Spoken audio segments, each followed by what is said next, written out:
Il y a plusieurs décennies, des penseurs nous ont prévenus. La destruction de nos esprits, disaient-ils, ne viendrait pas du fer et du feu, non.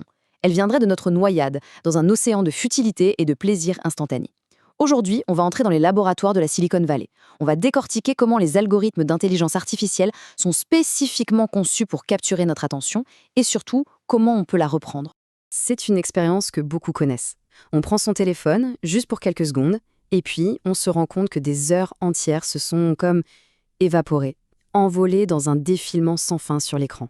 Et le plus troublant, c'est que si l'on s'arrête un instant pour essayer de se souvenir, eh bien on réalise qu'aucune information de valeur n'est restée.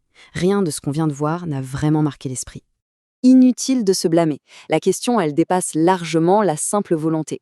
Ce qui se passe, c'est en réalité un processus de piratage, une véritable ingénierie à la fois chimique et algorithmique qui est menée en silence contre la chimie même de notre cerveau. Alors pour bien saisir l'ampleur du phénomène, il faut faire un petit retour en arrière. Au milieu du XXe siècle, l'imaginaire collectif se divisait sur la forme que prendrait le cauchemar qui pourrait anéantir notre futur. Et il y avait deux visions radicalement opposées. D'un côté, on a George Orwell et son fameux 1984. Lui, il a imaginé une dictature qui nous opprime, un pouvoir qui nous interdit de lire, qui nous cache l'information, qui nous contrôle par la douleur et la peur. Et de l'autre côté, on a Aldous Huxley avec Le meilleur des mondes. Et sa vision, elle est peut-être encore plus terrifiante. Lui, il n'avait pas peur qu'on interdise les livres, il avait peur que plus personne n'ait envie d'en lire. Pour résumer, c'est simple. Orwell craignait qu'on soit asservi par ce qu'on déteste, Huxley, lui, craignait qu'on soit asservi par ce qu'on aime. Et puis plus tard, un penseur du nom de Neil Postman, dans son livre « Se distraire à en mourir », est venu mettre les choses en perspective. Pour lui, c'est clair, l'histoire a donné raison à Huxley. On n'a pas été vaincu par les prisons ou l'échelle, non, mais par les écrans, par les couleurs vives et par cette succession de plaisirs rapides et éphémères. Et aujourd'hui, cette prophétie, on la vit au quotidien, littéralement. Pour les plateformes, peu importe que l'information soit vraie ou même utile. Ce qui compte, c'est un seul et unique objectif: maintenir l'utilisateur collé à son écran, le plus longtemps possible. Comment? Par des doses successives de divertissement jusqu'à ce que la capacité de réflexion critique finisse par se dissoudre. Et c'est là qu'on quitte le terrain de la philosophie pour entrer dans celui de la neurochimie. Le cerveau, lui, ne parle pas avec des mots. Il utilise un autre langage, celui des neurotransmetteurs. Et le principal acteur de cette bataille, c'est la dopamine. Attention à l'idée reçue.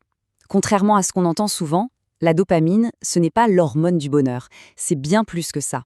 C'est le carburant du désir, le carburant de l'attente, de l'anticipation, de la recherche d'une récompense. C'est cette molécule qui nous pousse à aller chercher quelque chose et qui nous donne envie d'en avoir toujours plus.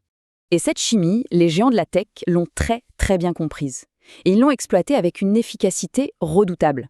En fait, ils ont transformé nos téléphones en véritables machines à sous numériques, des sortes de casinos de Las Vegas qu'on aurait dans la poche et qui exploitent exactement les mêmes mécanismes cérébraux. Chaque fois qu'on fait défiler l'écran, c'est comme si on tirait le levier de la machine. On ne sait jamais ce qui va apparaître. Une vidéo amusante, une nouvelle choquante ou juste une image banale. C'est cette incertitude, ce que les psychologues appellent la récompense à intermittence variable, qui est le mécanisme le plus puissant qu'on connaisse pour créer un comportement compulsif. C'est le secret. Et ça crée une boucle de dépendance qui est terriblement efficace. À chaque défilement, le cerveau libère une petite décharge de dopamine. Mais avec le temps, il s'habitue, il développe une tolérance, exactement comme pour une substance addictive. La dose habituelle ne suffit plus. Alors on se met à chercher des vidéos encore plus rapides, du contenu encore plus percutant, plus choquant. Et c'est précisément là que l'intelligence artificielle joue son rôle le plus important. Elle agit comme un chimiste expert, un chimiste qui observe chaque mouvement du doigt, chaque seconde de visionnage, pour savoir exactement à quel moment il faut présenter une vidéo de chaton et à quel moment il faut lancer un débat politique enflammé pour nous maintenir captifs. L'IA ajuste la dose parfaite, sur mesure et en temps réel. Alors, est-ce que ça veut dire que la bataille est perdue? Pas forcément. Heureusement, il existe des stratégies concrètes pour reprendre le contrôle. Puisque le problème est à la fois chimique et comportemental, eh bien l'antidote doit l'être aussi. On peut agir consciemment sur ces deux tableaux. On peut se concentrer sur deux stratégies fondamentales. La première, réinitialiser les niveaux de dopamine dans le cerveau. Et la seconde, ajouter ce qu'on appelle de la friction dans notre usage de la technologie. La réinitialisation de la dopamine, il faut voir ça comme un entraînement pour le muscle de la concentration. Il s'agit d'offrir au cerveau des périodes de repos, loin des écrans, de revenir à des activités qui demandent un effort soutenu, comme lire un livre complexe, résoudre un problème difficile, pour réhabituer notre esprit à la concentration profonde. Ajouter de la friction, c'est faire exactement l'inverse de ce que les entreprises de la tech s'efforcent de faire. Elles suppriment tous les obstacles pour que l'utilisation soit la plus fluide possible. Notre mission, c'est de recréer ces obstacles. Comment?